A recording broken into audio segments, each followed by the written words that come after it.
What's up everyone, I'm Tony Dunst here in Las Vegas, back with another vlog. In this episode, I run up a big stack at the Venetian $800 8-max tournament, make the final table of a Sunday major online, and break down some of the key hands that I played this weekend while I was making those runs. So let's get into the footage, starting with after day 1A over at the Venetian.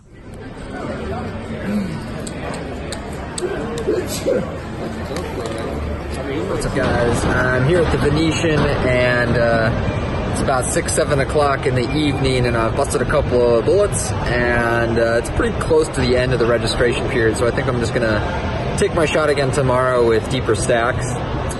Played a couple of hands on both bullets that were close, but I think were the right play. Definitely my bust out hand on the second bullet was close, but I think a pretty clear shove, but we'll look at what the computers say about that and just double check it later. So no luck today. I'm on the list for the 5-10 limit over at the wing, gonna go cash some sports betting tickets over there, see if we can't get in the game, and if not, I think taking it easy tonight might be the move. Not feeling that great, didn't sleep well last night, so maybe just relaxing and getting some rest and recharging for the week is the go-to play here. Well, anyway, talk to you guys later.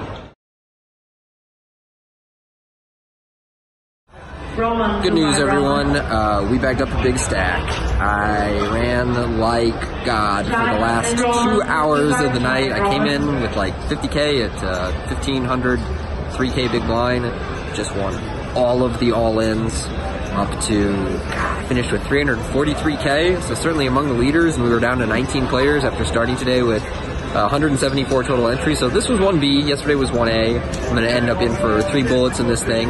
We'll be pretty close to the money when we resume Sunday at noon, but exactly how many will be left will be determined by tomorrow. And if I had to guess, there'll be about 75,000 up top. So hopefully we are competing for that Sunday, and if not, it is the best day of the week for the internet tournaments, and that's where we'll be. All right, have a good night, guys. Hey, what's up, everyone? It is Sunday morning here in Las Vegas, and at noon we have the restart of the $800 8-max tournament over at the Venetian.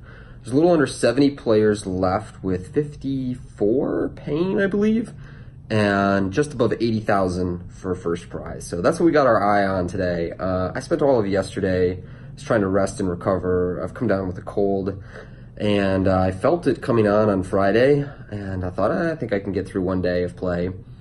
But by the time I bagged up that night, I could tell I was becoming a mess.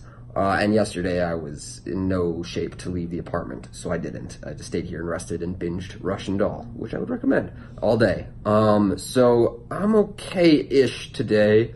I feel a lot less congested, a lot more present. We'll just try and play a good game and keep it together over there, see what we can make happen. Hopefully we win a whole bunch more all-ins and make the final table. We're not really that many players away. We're probably like 20-ish% to make the final table as is. So we'll have more from the Venetian a little later on. Talk to you guys later. Hey, what's up everyone? Fortunately, another kind of quick exit day 2. Didn't quite make it to the first break, but I did make it into the money. It was pretty much a min cash for about 1,600, so I won back 2 of the 3 buy-ins that I was in for. But I feel pretty good about the way that I played. Played kind of a wacky hand to bust out where I ripped in deuces for 12 bigs. Recreational player called, and then Michael Dyer, who got 3rd in the main event, ripped it in with pocket 4s, and the first guy folded queens, like whoa! And his 4s held up to eliminate me, so that was the end of that. I guess I'm gonna go home and jump on online because it's early enough to play a full session, so I know there's like extra big guarantees going on this Sunday, so we'll see what happens. Fingers crossed. Talk to you guys later. Hey, what's up everyone? So, got a little late night sweat here. This table right here is the 320 150K on WorldSeries.com. And as you can see, there's 27 players left. We're kind of in the middle of the pack in 17th. 44K up top. So if we make the final table, we'll do a screen recording, capture all of that, and get into the video. But we're gonna have to win some all-ins. All right, see ya. Okay guys, a little update on the final table here. 5-handed, still got the chip lead. I'm in the upper left there with 2 million. As you can see, next closest after this pot is gonna have, well, it depends how much money goes in this pot, but yeah, we've got a nice lead right now. Oof, I folded king 9 of spades here, that's too bad. Just to give you guys a sense of what the payouts are. 44 for first, 24, 15, 11, so we're guaranteed 9,700. Hopefully we do better than that, but crazier things have happened. There's our leaderboard. Unfortunately, my computer started to run out of space when I was doing the screen recording, so I think maybe we'll just do momentary updates this way. So okay, if it gets a little further down, we'll bring it back up. Maybe we'll watch the end of this hand first though. All right, talk to you guys a little later. All right guys, ace king, all in. Try and get this short stack out and forth. Got king queen, hold, one more. Yeah, send it. 4 left, all right. Now I got a real big chip lead. All right, we're gonna play another all-in with 8s here. Let's get them. Got ace 5. Oof. All right, so we're at about 1-7 now. He's gonna be 1-7, so 4-handed. All right, guys, we might have to play a big hand with ace 10 here. Yeah, we're gonna go all in over this raise, so good luck, us. Don't run into a bigger hand. Oh, f***.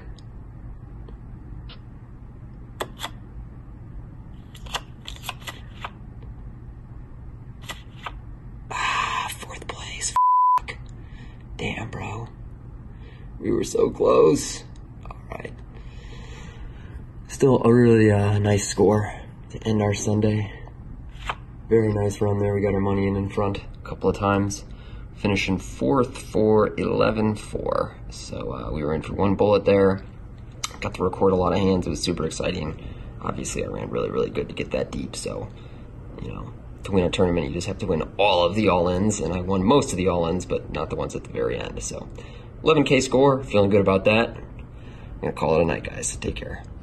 Hey everyone, I'm starting to feel like myself again, so I wanted to wrap up this vlog and look back at a couple of hands that I played at the Venetian this weekend when I made that brief run in the $800 8 max tournament. There was these 2 spots that kind of left me wondering, so let's dive into it. The first hand was late in day 1. I had about 70,000 at 800, 1600.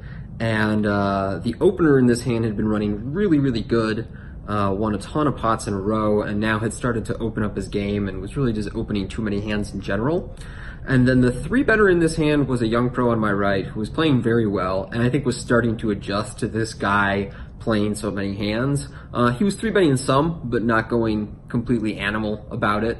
And then on my left in the small blind was Joe Keither, who's a very good American pro.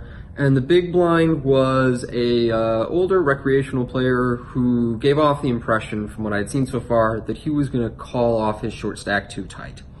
So in this hand, the opener has about 250,000, and he made it 3,700 to go first to act. And then the player on my right 3-bet to 11,000.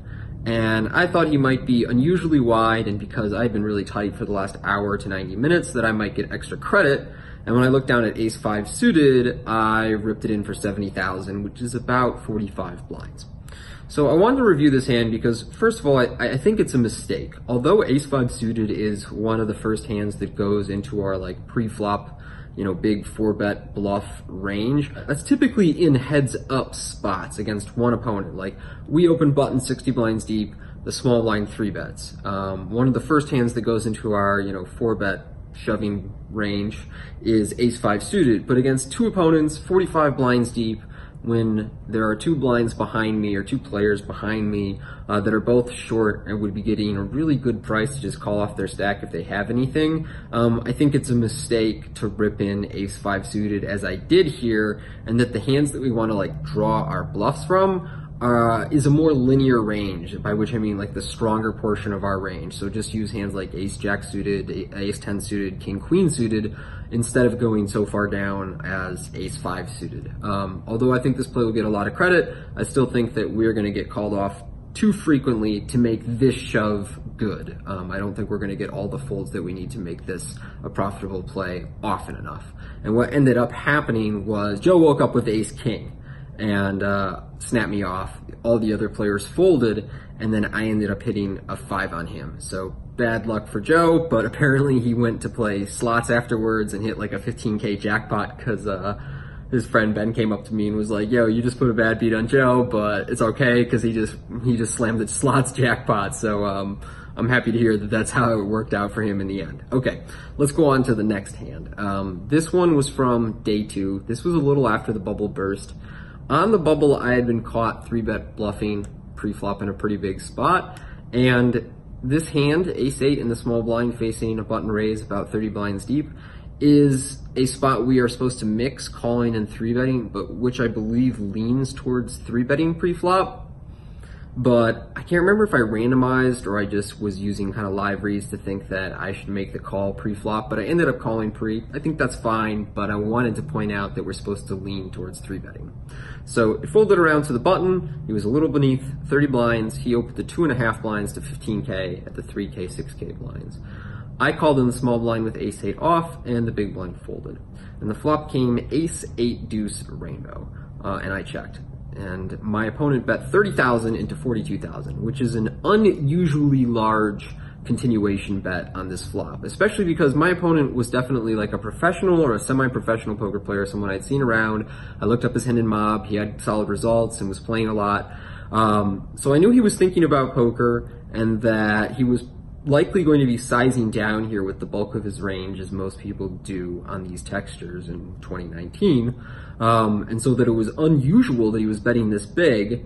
I wasn't sure if he would really do it with the part of his range that had showdown value, but maybe he just had a good ace and he was trying to get money in case I had a worse one, or a pair that was not going to fold the flop ever and he thought he was only going to get one bet and wanted to make sure to get a big one. I wasn't really sure. What I can tell you is that from looking at sims where you flop top 2 on dry boards where there's not that much money behind, you're like basically never raising. It's like one of those hands where you just have the board so killed that you should never raise. So I called, and the turn was a 5 that brought a full rainbow to the board. I checked and my opponent checked. And the river was another 5, which left me wondering as to whether I should bet small and, you know, call a raise, or and try and get value, you know, through a blocker, or whether I should just check. In retrospect, I think I kind of like checking, because when he bets that big on the flop, I think it pushes out a lot of my like 2 overs and a backdoor flush draw range, like 9-10 suited or Jack-10 suited. I don't know if we should actually be folding that stuff on the flop, but like maybe there is the perception that it folds out part of that range, and I don't know, it's pretty close when you don't have that much behind and he bets like 3/4 pot on the flop. It's not fun. But I ended up leading in this spot and bet 37,000, which I think is a hair on the big side, and he raised to 102,000. And this is an annoying situation because I really didn't think he was bluffing very much, and he can have the good hands such as a 5 or 3/4 suited, but he was a professional and I thought he might be capable of bluffing. I thought that I literally had the strongest hand I can ever have here. Like, I basically never have a 5 unless I'm playing like ace-5 suited in a weird fashion or something. Every now and then maybe I have deuces, but most of the pairs are getting 3-bet pre. I mean, I guess I could have like aces, but basically I just don't have that much that good. I'm really, really high up in my range. In theory, my opponent can be bluffing, even though people tend to underbluff these spots, and I called and lost to 4-5 suited. So those were 2 of the key and most interesting hands that I played in the 800. As you guys saw in the 320 on worldseries.com, I made a deep run, had a nice score. Cool to see that so much of the work and effort I'm putting in on the study side is paying off on the result side so quickly. Obviously, variance has a lot to do with that, but we will keep the grind going, guys. I'm gonna stay in and play online poker tonight. There's an awesome schedule, including like a 1K 6 max, which is pretty unusual. There was the Venetian 1A today of their million guarantee, and I thought I'm going to sit that out and play 1B, and if I have to, 1C the following day. And then even you can buy in for the first 2 levels at day 2, so I'll do that on Friday if I have to. So that's our plan going forward this week. We'll try and continue to capture footage and review hands over the coming week. And then next week, we're off to LAPC at the Commerce Casino in Los Angeles. So plenty of poker action coming up. And I'll continue to do the What's Everyone Betting On Today updates in the mornings. So you can look forward to those pretty much every day except maybe Sundays. So we will speak soon, guys. Have a good one. So if you've enjoyed this vlog and want more great gambling content, please subscribe and I'll keep it coming for you. Thanks.